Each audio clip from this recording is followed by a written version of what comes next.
The Epoch Times original documentary called The Shadow State was shown at CPAC. The film delves into the ESG agenda and its alleged impacts. We hear from the writer and producer of the film and from audience members who viewed it. NTD's Jeremy Sandberg has more on the screening.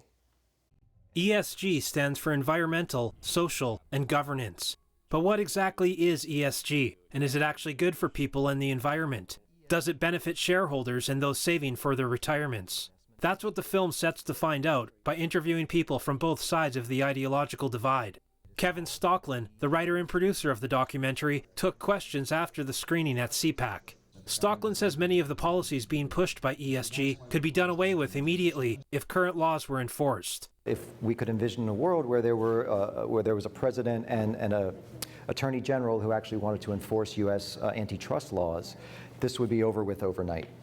Because all of this is illegal. It's also illegal under civil rights laws. You cannot discriminate, not the government, not private companies. You cannot discriminate on the basis of gender or race or anything else. One audience member said the film was enlightening and that he learned a lot of details he wasn't aware of. This is one of the most important issues in the United States right now because we have something that's happening in the background that we can't vote on.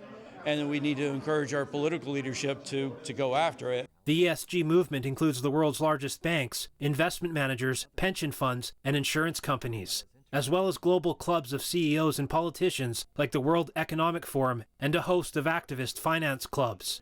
Audience member Jeffrey Morgan says what he learned about social credit scores and their implications on free speech was what was most concerning to him. If you get an environmental, social, and governance score, the social score is what I'm really concerned about.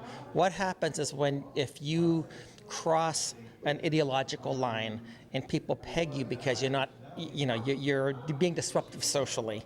Morgan says he's worried ESG, by imposing an ideological viewpoint on people, could lead to discrimination. The trucker protests up in Canada, and why were there all of a sudden their bank accounts being shut down on them? It was because they were protesting something. It was a free speech issue. You can learn more and watch the documentary on theshadowstate.com.